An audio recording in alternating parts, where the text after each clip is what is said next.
तो ये जो वचन में लिखा है,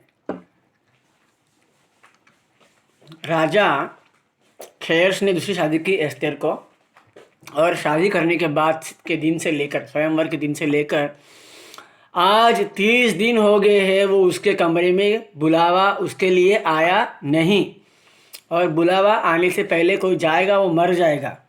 और बाहर यहूदी पूरे लोग मर जा रहे हैं, सभी को घात कर रहे हैं, किसी को कुछ पूछना नहीं है। यहूदी है घात, यहूदी है घात, यहूदी है मार डालो। और ये भी यहूदी थी, तो उसको संदेश भेजा। तो वो बोली उनको बोलो कि अभी 30 दिन हो गया है, मैं भी उनके कमरे में बुलाई गई नहीं है। तो फिर वो आखिर में फैसले पे आती है, और वो फैसला वो दिमाग में सोचती है।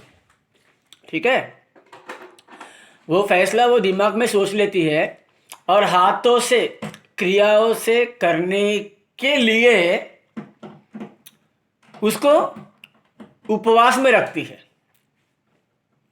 ओके, ध्यान दो, एक योजना, एक प्लान कि मैं राजा के पास जाऊंगी, उससे कैसा बात करूंगी, नहीं बुलाया फिर भी मैं जाएगी, हिम्मत करेगी। परंतु ये सोच उसके दिमाग में आया, और वो सोच को क्रिया में बदलने के लिए उसने उपवास रखा। और वो अकेली नहीं, उसकी दासियां भी सभी लोग को उपवास रहेंगे, बोलते हैं 3 दिन का, 1 दिन है, 2 दिन, 3 दिन है। पीछे लोग मर रहे, मगर उपवास के लिए कोई घाई नहीं, 1 दिन का उपवास नहीं रखा वो। इतने लोग मर रहे, वहां पे घात हो रहे, यहूदी लोग घात हो रहे। अगर 1 दिन भी लेट किया तो और यहूदी लोग घात हो जाएंगे, घात होने की संख्या बढ़ जाएगी। फिर भी ये जो एस्तेर है, उसने 3 दिन का समय लिया। यानी दोस्तों, हमारे घर में, हमारे आसपास में, घर में भी, हाँ, हमारे घर के अंदर भी, हमारे घर के आसपास भी, हमारे आस पड़ोस में भी अगर कुछ डेंजर होता होगा, तो हमें अपना विश्वास खोकर, हाँ, उन लोगों में मिक्सअप नहीं होना चाहिए। हम लोग अपना हिम्मत रखने का प्रभु के लिए, जब तक हिम्मत नहीं तब तक कुछ नहीं। तो इसके लिए अभी एस्तेर के घर के लोग, एस्तेर के जात के लोग, एस्तेर के गांव के लोग, एस्तेर के सभी लोग जो उसको पाल को उसके बड़ा किया, वो भी, हाँ, बहुत डेंजर में है। और 30 दिन हो गया, बोलती है राजा के पास जाने के लिए मुझे बुलावा आया नहीं है। तो इसके लिए उसको बुलावा नहीं आने पर भी वो जाने का फैसला कर ली, और वो दिमाग में सोच ली, और दिमाग का सोच करतूत में लेके आने के लिए, हाँ, क्रिया में लेके आने के लिए उसने उपवास का समय लिया, 3 दिन का समय लिया, उपवास की प्रार्थना। उनको भी बोली कि तुम भी मेरे लिए प्रार्थना करो, आपने लिए नहीं, खुद के लिए नहीं, बोलती है तुम सब लोग मेरे लिए प्रार्थना करो, और मैं भी उपवास रहेगी, मेरे दासी भी उपवास रहेंगे, तुम भी उपवास रहो, तुम मेरे लिए प्रार्थना करो, मैं भी मेरे लिए प्रार्थना करेगी। और उसके बाद मैं चाहे नष्ट क्यों ना हो जाऊं, मैं राजा के पास जाएगी। दोस्तों, इतनी ताकत है उपवास में। लेकिन ये कभी टेंशन को बाजू में रखने का,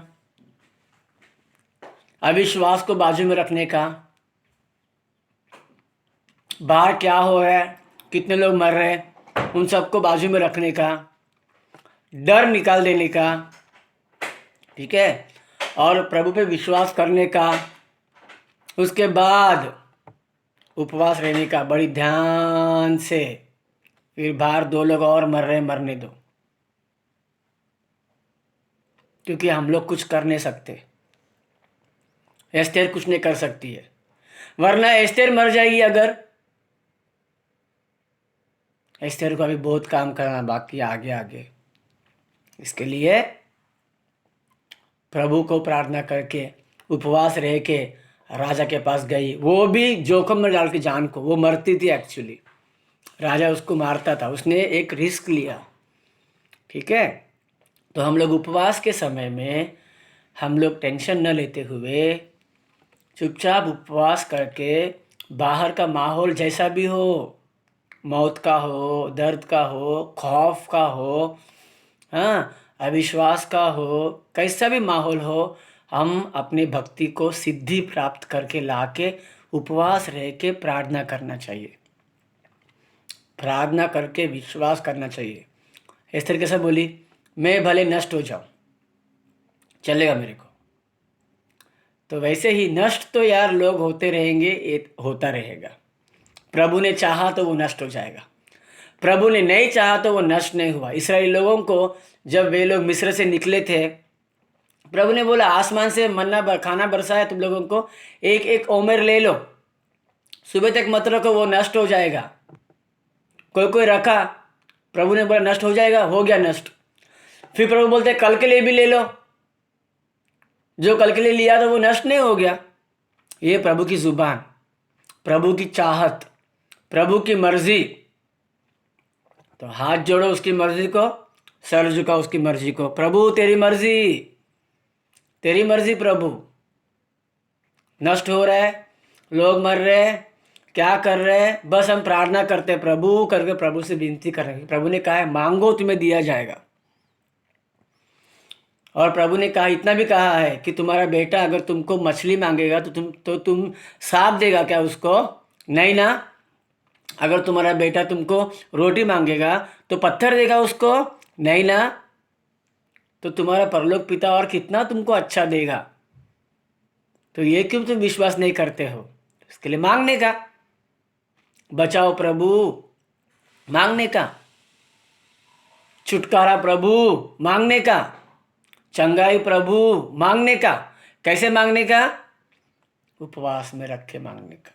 पहले प्लान करो, उस प्लान को करतूत में लेके आने से पहले उपवास रखो, और प्लान पूरा प्रभु के साथ ही। प्रभु के बिना कोई प्लान सक्सेस नहीं है, ठीक है। तो इसके लिए और एक बात प्रभु बोलता है, वो विधवा बार बार राजा के पास गई, वो उसका केस सुनवाई नहीं करता था, फिर भी उसके पास लगातार गई। आखिर तंग आके राजा खुद बोला, क्या है माई तेरा, दे दे, बोल मैं करता हूँ आज। तब तक मांगो प्रभु को।